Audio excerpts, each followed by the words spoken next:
you know, I try, and I always keep trying. But it's like I'm at the point now where it's like, why do I even bother? Like, for what? You know?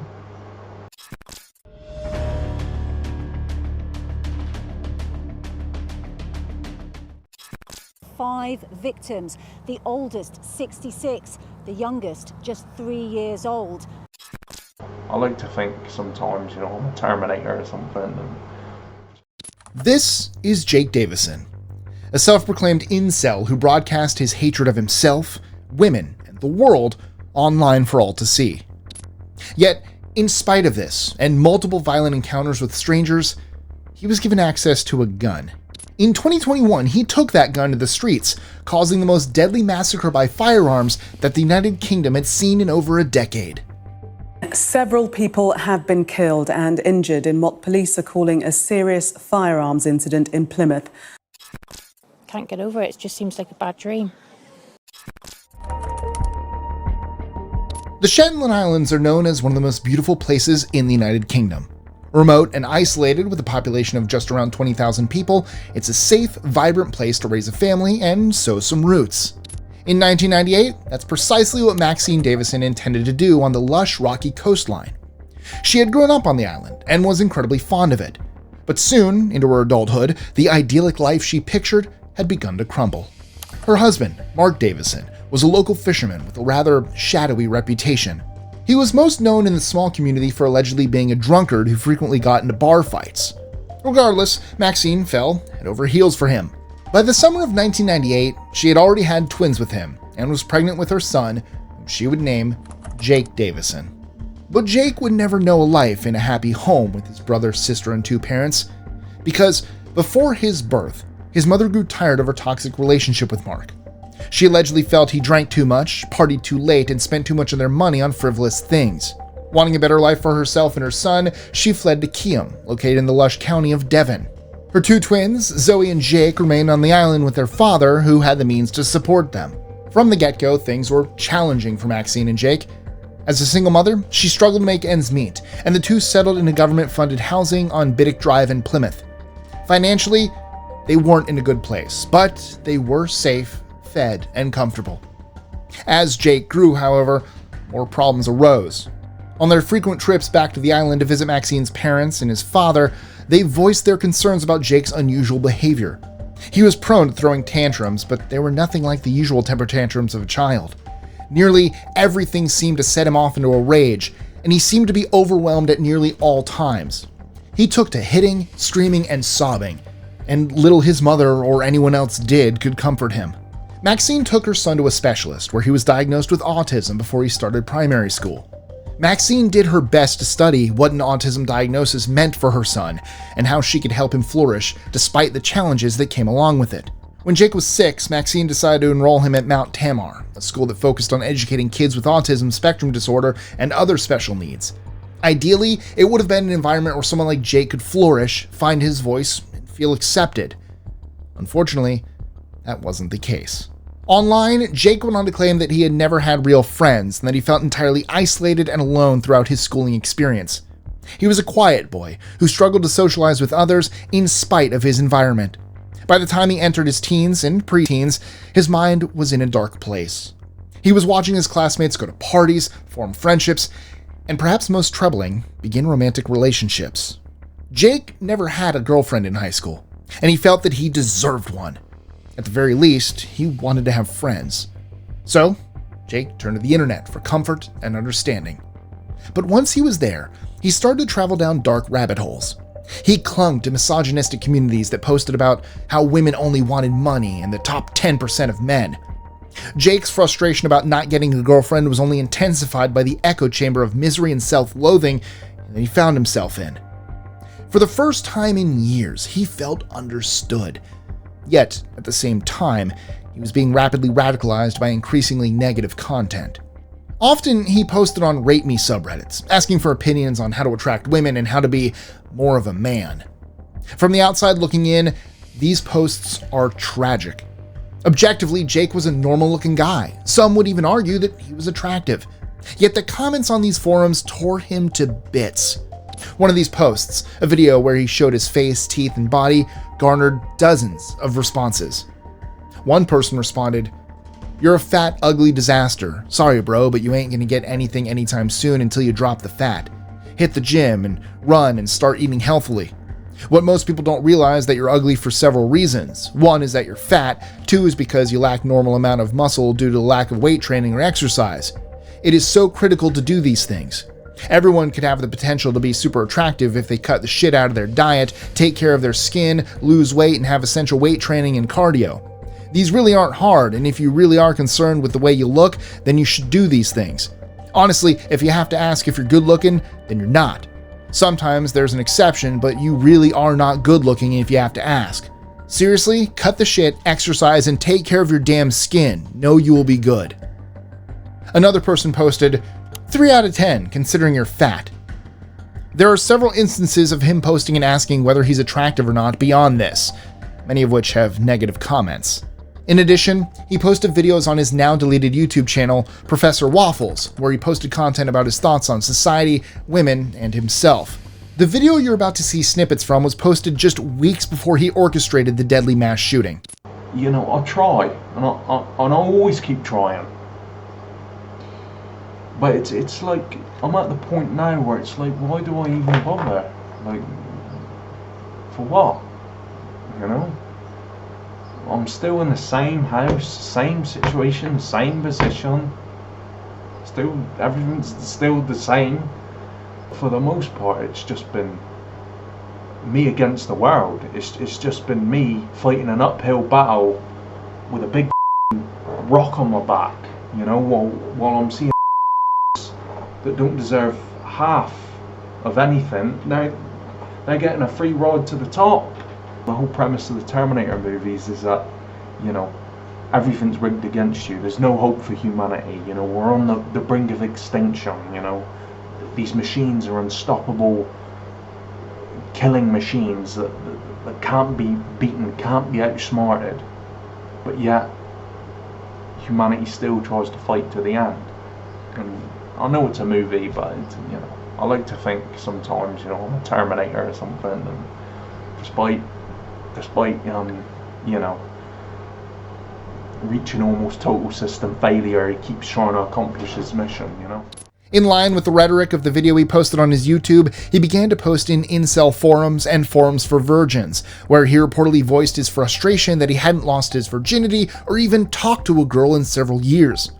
On multiple occasions, he blamed his mother, writing at one point in the now deleted Incel Exit subreddit, "I feel like my mom has played a role in me being a male virgin.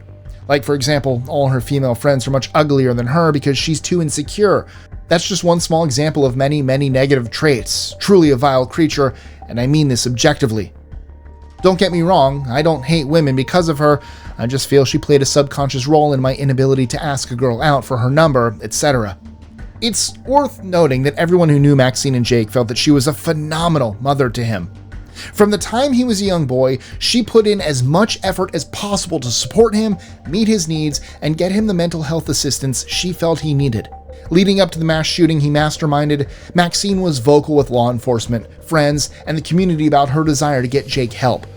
But as you'll soon see, that help never came. In 2016, law enforcement had their first real encounter with Jake, and their first exposure to the danger that he posed to the community. And yet, nothing was done. In 2016, Sherry and Scott Hobbs were shopping at Tesco, a local grocery store less than a mile from where the mass shooting would occur 5 years later. The two were walking on air because Sherry had recently discovered that she was pregnant. At 12 weeks along, she was about to enter her second trimester.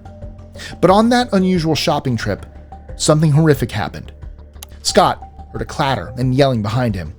When he turned around, he saw a fist flying towards his face. He was punched and thrown to the ground, where Jake pinned him down against the asphalt.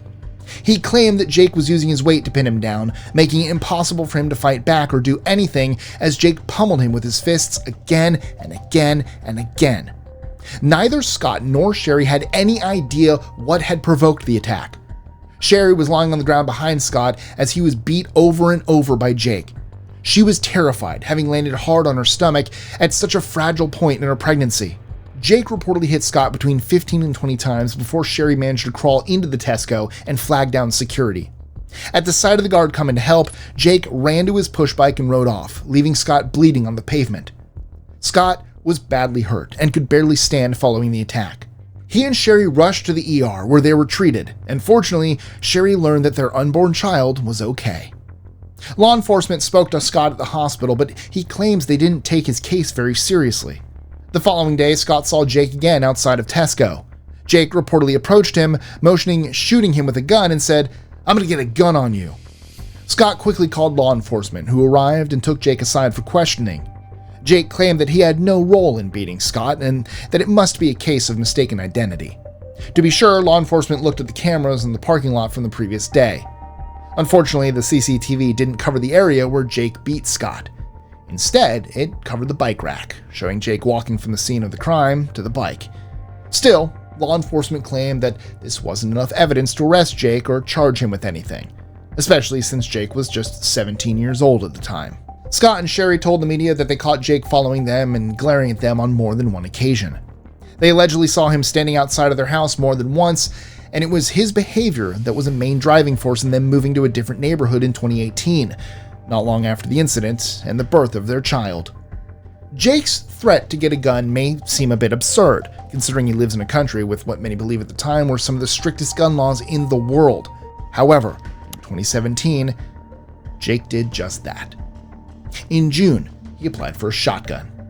In the UK, you're examined to determine whether you're a potential threat to society or to others. Since law enforcement failed to pursue Jake attacking Sherry and Scott, there was nothing concerning on his record. Secondly, people applying for a gun must have a specific, understandable reason for doing so. Generally, people who apply for guns are working on farms or shooting clay pigeons. Jake, on the other hand, had no interest in clay pigeons, and he lived in the center of the city. To this day, it's unknown why exactly he was approved to get a pump-action shotgun. By the time he was 18, he was a furious teenager with a gun and growing problems with his mother. His mother urged him to get a job as soon as he graduated from school, and Jake was resistant, writing frequently about his frustration with her forcing him to work. Online, people in the negative communities he had joined only added fuel to the fire. When he called his mom a vile, dysfunctional, chaotic mother, people happily agreed with him, contributing even worse things to say about her. It was around this time that his mother stepped up, trying to get Jake mental health treatment. She was concerned with his obsession with guns, his hate-filled rhetoric, and the self-loathing that seemed to have taken over his life. At one point, she even called the police to have a welfare check done on Jake because his behavior was so concerning. Partially, she did this because she was so desperate for law enforcement to be aware of the threat that Jake posed. Once more, nothing was done. In 2020, it looked like things were finally going to catch up with him. Details on the incident are scarce, but Jake got into a violent altercation with a group of teenage boys. Jake's gun license was revoked because of his violence. However, because there were no criminal charges, Jake was allowed to have his license back as long as he agreed to attend an anger management course. By July, a few months after his gun was taken from him, it was returned. And a month later, Jake used that very same gun to claim the lives of 5 innocent people. Around 6 p.m., Maxine called her sister in a panic. Her voice was raggedy, her tone hushed and horrified. Maxine was locked in her bedroom. She told her sister that Jake had attacked her and grabbed her by her throat. She was terrified for her life. Her sister dialed 999, urging police to report to the address as quickly as they could. Jake's behavior had been escalating for quite some time, and his arguments with his mother had become a nearly daily occurrence. Jake's views on women, that all women were simple-minded and selfish, was frequently pushed back on by his mother. He degraded single mothers and women on welfare, yet he had been raised thanks to both of those things. In multiple forums, Jake posted that he believed that he, quote, felt entitled to a big titty girlfriend because women are entitled beyond belief. It's not clear what his fight with his mother was about on August 12th, but for several months the arguments had been about Jake's twisted negative views. In addition, the previous night, his Reddit account had been suspended for inappropriate comments he made regarding a 16-year-old girl. It's likely that this heightened his hatred towards women, which he, in turn, took out on his own mother. Soon after law enforcement was called, Jake picked up his shotgun and fired 2 shots at the woman who had sacrificed her entire life for him. Maxine was dead only moments after she hit the floor. From there, it seemed that Jake felt he had nothing left to lose. He exited his house and came upon a father and daughter walking down the street, enjoying the warm summer afternoon. Lee Martin, the father, watched on with pride as his 3-year-old ray of sunshine, Sophie, pushed a toy pram. When he noticed Jake aiming the gun in their direction, he threw himself in front of his young daughter. Unfortunately, neither he nor his daughter survived. Both were killed in a barrage of gunfire.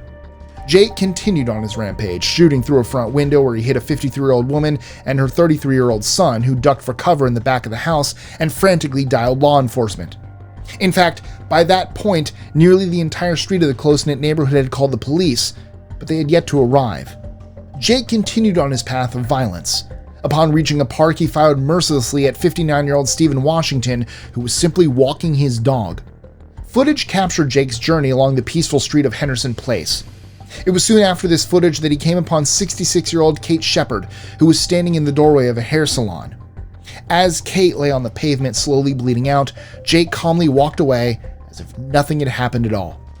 Yet, he had left a trail of trauma and carnage in his path.